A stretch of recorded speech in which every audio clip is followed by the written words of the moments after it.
haven't. Know that? No. No, I didn't. No, I didn't. Didn't know that, and that's pretty bad. No. Wouldn't have thought of that one though. So we're here today to talk to Anthony at Empowered for Life, which is a women's self-defense course, and he's agreed to show us around his studio today, which is brilliant. So let's go.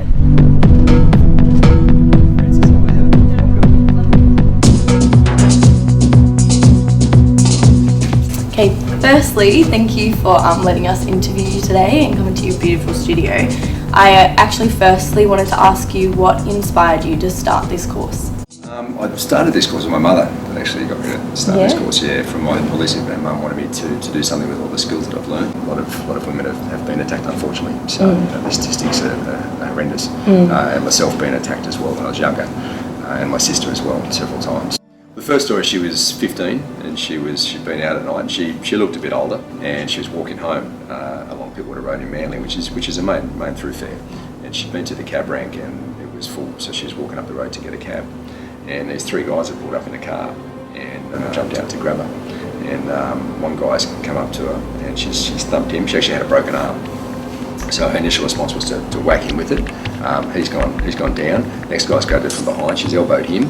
He's gone down, and then she's seen the third guy in the car and goes, right, I'm out of here, and she's got out of there. So, she's dealt with the threat and it got herself out of that situation. I was 22 at the time.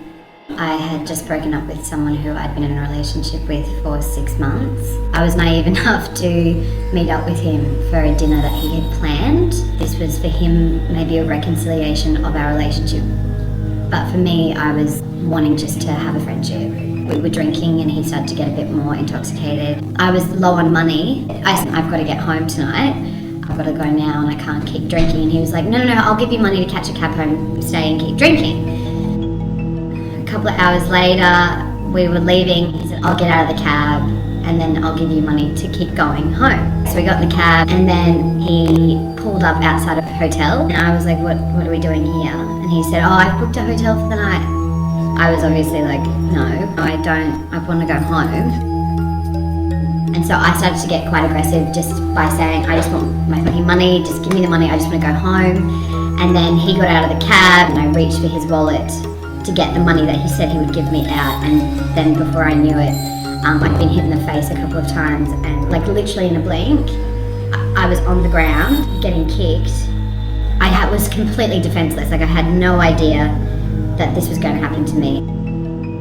Your angle is quite different to some other courses out there. Yeah, I guess my course is multifaceted. It's a combination of 50% theory and 50% practical. And the theory component addresses fear, awareness, close quarter battle principles, close quarter combat principles, and really works at bringing out that warrior, that peaceful warrior, and the ability to feel more confident and to be aware and to avoid situations. But the theory component is a big one, and that's what we really address. And breaking down fear, because fear is a natural emotion. Prevention is the big thing, and that's something we really work on, is about preventing things. That's something I address. Ideally, if we can prevent something from occurring and help people realise the situation as it's developing or likely to develop and get themselves out of that situation, that's what we really work on, and that's what I hope to achieve. If there is violence in a relationship, whether it be emotional, physical or sexual, it is completely and utterly not worth it. You must seek help and you must be able to defend yourself and reclaim your own self-worth. The important thing is that women leave feeling more confident, aware and empowered rather than fearful. It definitely would be. You just give yourself that chance where if something was to happen. If I did get into a situation where I needed to protect myself, I know how to. If it makes women feel safer, they should be able to have empowerment and be able to protect themselves when they need to.